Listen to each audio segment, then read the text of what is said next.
ఒక అడవిలో కొన్ని కోతులు నివాసం ఉండేవి. వేసవికాలం రావడంతో అడవిలోని చెరువులు, నీటి కాలువలు పూర్తిగా ఎండిపోయాయి. ఒకరోజు కోతులకు విపరీతమైన దాహం వేసింది. నీటి కోసం వెతుకుతూ అవి అడవిని దాటాయి. అక్కడ ఇసుకలో నీటి అలల్లా ఎండమావులు మెరుస్తూ కనిపించాయి. వాటిని నీటిగా భావించిన కోతులు అటువైపు పరిగెత్తాయి. తీరా అక్కడికి వెళ్ళి చూస్తే అక్కడ నీళ్లు లేవు సరికదా. మరి కొంత దూరంలో నీటి అలలు మెరుస్తూ కనిపించాయి.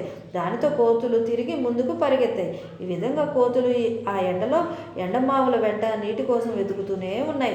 నీళ్లతో గొంతులు తడపకపోతే నా ప్రాణం పోయేలా ఉంది, దీనంగా అంది ఒక కోతి. ఏమి చేద్దాం, నీళ్లు కనబడుతున్నాయి కానీ చేతికి అందటం లేదు, ఇదేమి మాయో అంది మరొక కోతి. పొదలో ఒక కుందేలు నివాసం ఉంటుంది. ఆ కుందేలు జరిగిందంతా చూసింది. కోతులకు సహాయం చేయాలని వచ్చి వాటి ముందు నిలబడింది. ఎండమావుల్లో ఎక్కడైనా నీరు ఉంటుందా?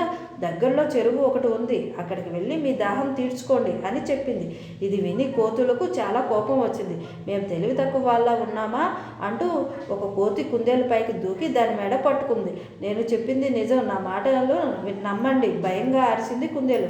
ఆ కోతి కుందేలును బలంగా నేలకేసి కొట్టింది. ఆ దెబ్బతో కీచుగా అరుస్తూ కుందేలు ప్రాణం వదిలేసింది. నీతి: మూర్ఖులకు హితువు చెప్తే దాని ఫలితం ఇలాగే ఉంటుంది.